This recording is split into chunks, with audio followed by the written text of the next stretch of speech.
Several avatar bases have prefit transforms I have set up here in the VRC Fury prefabs folder. It's this prefab here. You can just drag it anywhere in your scene. Open it up. This here is the Fluffkin, so we find Fluffkin right here.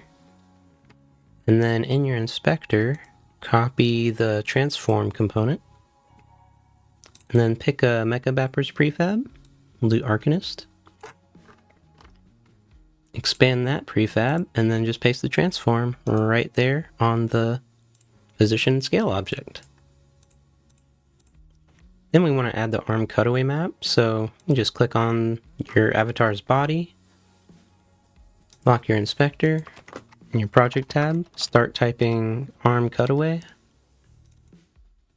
I have the Fluffkin arm cutaway map right here. You can just click, drag, drop it in alpha map.